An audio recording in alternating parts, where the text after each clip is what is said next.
Conforme se regresa a la normalidad en el país, se ha registrado un repunte leve de contagios de COVID en algunos estados de la República. ¿Será necesario un nuevo confinamiento o simplemente no bajar la guardia con los cuidados? ¿Cómo va la vacunación? ¿Lograremos la inmunidad de rebaño como lo han pronosticado las autoridades sanitarias? ¿Es necesario acelerar la vacunación? Acompáñanos a conversar con el doctor Alejandro Macías, infectólogo y académico. En el análisis, el doctor Guillermo de Loya.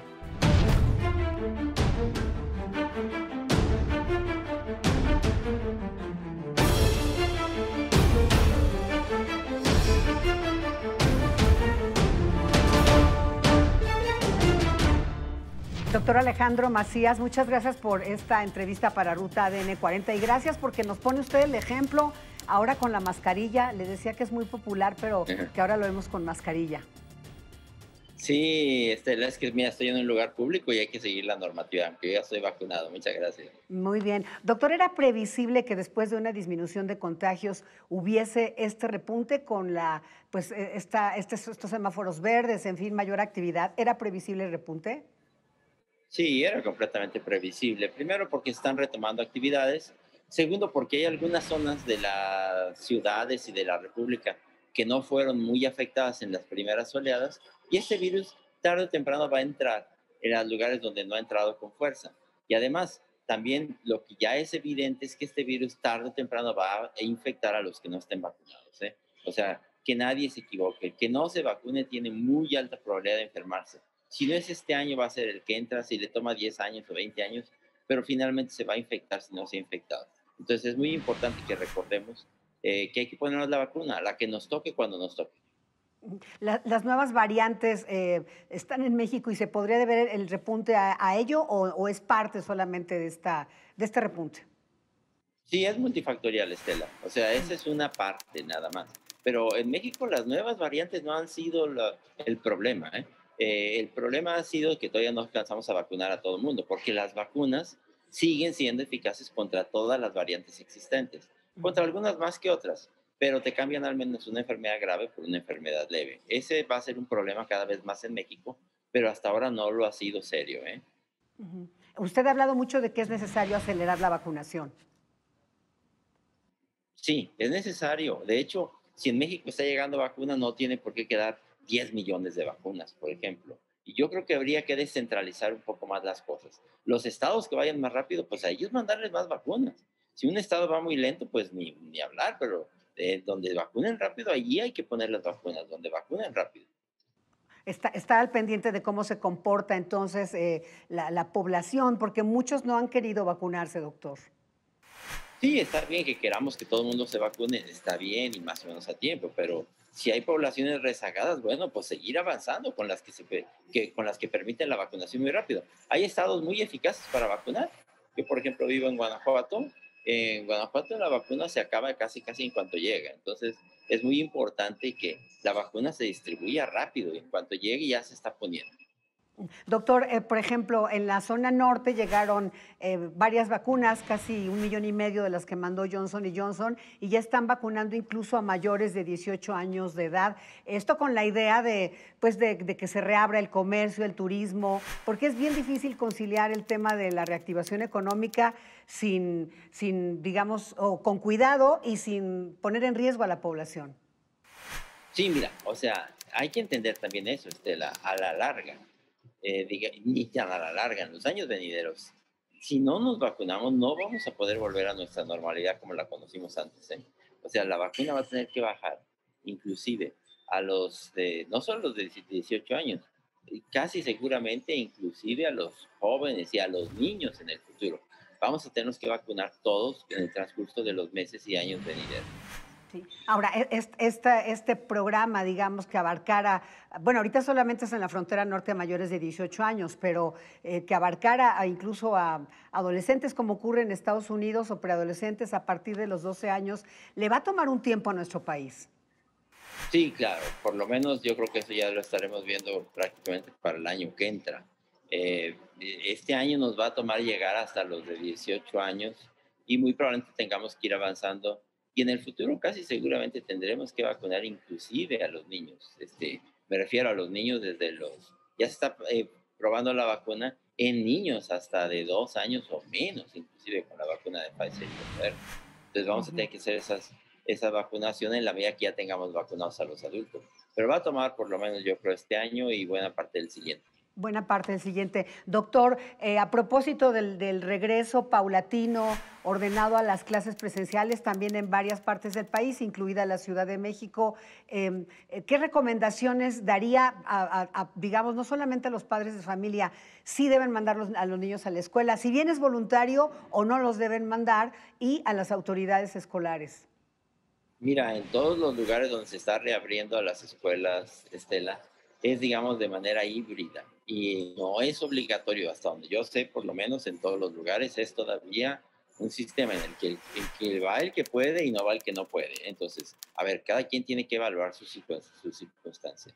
Si ya tiene los elementos para mandar al niño a la escuela, si ya están vacunados los papás, si no hay gente de riesgo alrededor del niño que se pueda infectar y que esté sin vacunar, por ejemplo, personas de edad avanzada, personas con diabetes, ya pueden empezar a mandar a los niños y a entrenar al niño, cubrebocas, espacios ventilados, pero tendrá que ser muy paulatino. Yo creo que ya lo que resta de este semestre prácticamente ya está concluido. Yo Sí. diría que tendríamos que más bien estarnos preparando para el siguiente semestre. Sí, así es, porque bueno, también la experiencia en otros países es, efectivamente han tenido por ahí algunos contagios, pero al final han seguido esta ruta de nueva normalidad y han regresado a clases y desde luego a las oficinas. Sí, va a ser algo muy paulatino. Seguramente, mira, nos va a tomar años, Estela. Y digamos, el paso paulatino hacia la nueva normalidad lo vamos a ver seguramente ya hacia el segundo semestre de 2021. Nos va a tomar ese tiempo, sobre todo ese va a ser el periodo de mayor adaptación. Usted ha sostenido que lograr la inmunidad de rebaño con las nuevas variantes va a ser muy complicado. ¿Cuál sería su recomendación, aun cuando la gente ya esté vacunada, sobre su conducta cotidiana de aquí a la fecha que usted está estimando que podría haber un control de la pandemia? Sí, mira, el virus, como bien dices, no se va a eliminar, se va a contener, no va a ser como el virus de sarampión, que tú logras completamente eliminarlo si vacunas un número suficiente de gente.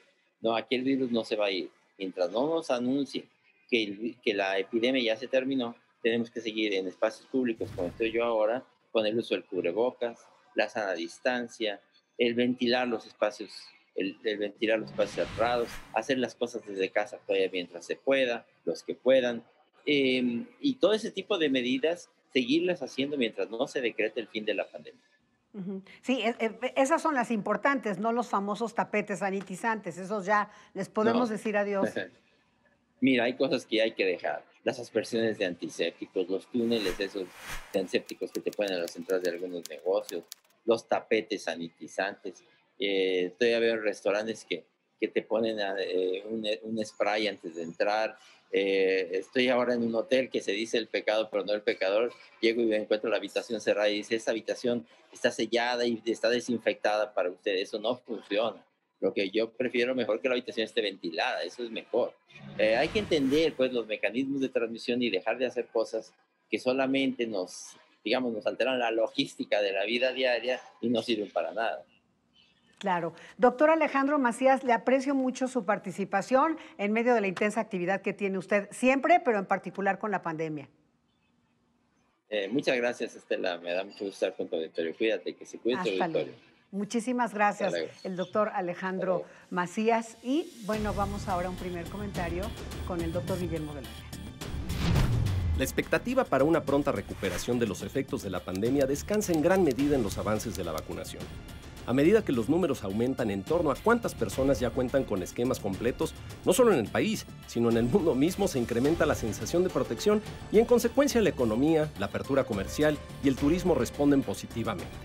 México tiene un elevado compromiso no solo por lograr la meta establecida, sino las implicaciones que ya se tienen para vacunar a cerca de 3 millones en la frontera norte y abrir esa frontera que está cerrada desde marzo del 2020. A pesar de que el ritmo es lento, tenemos que acelerar el paso para un país más seguro. Doctor Guillermo Bedoya, bienvenido. Muy querida Estela, aquí estamos como siempre, un gusto. ¿Cómo has visto el flujo de la vacunación hasta el momento, después de que al principio había pocas vacunas? Pues había pocas vacunas, pero había una alta expectativa. Yo creo que esa meta que se tiene, o ese objetivo optimista que se ha planteado para vacunar a más de 100 millones de mexicanos, es una cuestión que tiene una logística, implica una logística verdaderamente titánica. Y sin embargo, pues bueno, ha habido avances, pero también ha habido dentro de la experiencia cuestiones que seguramente se corregirán en el camino.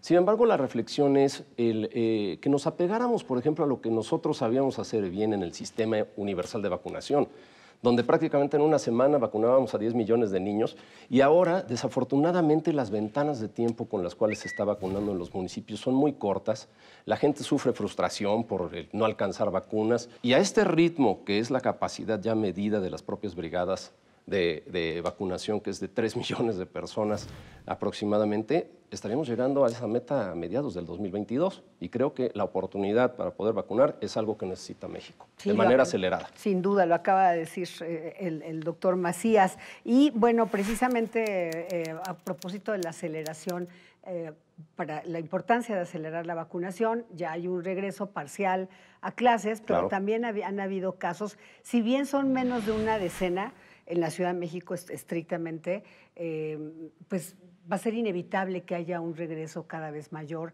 como ha ocurrido en el resto de los países del mundo. Hay contagios, se han controlado, pero pues, ¿hay que regresar o no? A clases, por supuesto que hay que regresar. Si tenemos la apertura absoluta en otro tipo de actividades, como son los cines, los gimnasios, los conciertos y demás, yo no veo por qué no, de alguna forma, regresarles la oportunidad a los alumnos de socializar la educación. Y esto de los contagios, pues bueno, creo que sin demérito, por supuesto, de la gravedad de lo mismo, pero creo que es una situación marginal que incluso no está constatado si el contagio se lleva in situ o se lleva a cabo dentro de la propia escuela. En lo que hay que reforzar, por supuesto, son los protocolos de sanidad que las propias escuelas tienen. Sí, y además lo importante es que es voluntario, que no están obligando a la gente a que se vacune. Insisto, es aprovechable. A que vaya a la escuela. Este periodo, digamos, de prueba, para después tener ese periodo vacacional donde se ajusten diversas cuestiones y finalmente tener una educación ya con toda la seguridad. Ahora, la clave sin duda está en la vacunación, en lo que acaban de decir tanto el doctor como tú de acelerar, porque es el único factor realmente que va a permitir que regresen a la escuela, acelerar esta vacunación. Y bueno, por ejemplo, en Estados Unidos, ahora que hay curso de verano, ya hasta les dicen a los niños, pues si quieren usen el cubrebocas o no. Me pregunto si vamos a llegar a ese punto. Claro, también tienen otra vez una vacunación mucho más alta de la que tenemos en México. Mucho más acelerada, con mucho mayores disponibilidades en insumos, pero creo que esto ya llegó en una cuestión multifactorial, aunado, por supuesto, a la vacunación, a las medidas y protocolos de seguridad y sanidad. Y con ello, pues bueno, la conciencia es de todos. Creo que todos debemos hacer un esfuerzo para darnos ese cerco de seguridad. Y creo que la vacunación, pues, ojalá que se acelere con la experiencia técnica. Un tuit rapidísimo. Aquí en la Ciudad de México, justamente en estos días se ha regresado a las clases grupales. Otro ejemplo, otro símbolo de que pues vamos en esa ruta hacia una normalidad o nueva normalidad. Las clases grupales en los gimnasios, que imagínate también, si no se tienen los protocolos por cubrebocas, etcétera, la expiración, etcétera. Yo creo que es una cuestión de cercanía que produce de alguna manera también cierta inseguridad, pero creo que mientras tengamos la distancia suficiente y los protocolos necesarios, vamos a salir muy bien. Guillermo de Loya, gracias siempre. Siempre muchas gracias, Estela. Gracias a usted por acompañarnos en una emisión más de Ruta ADN 40.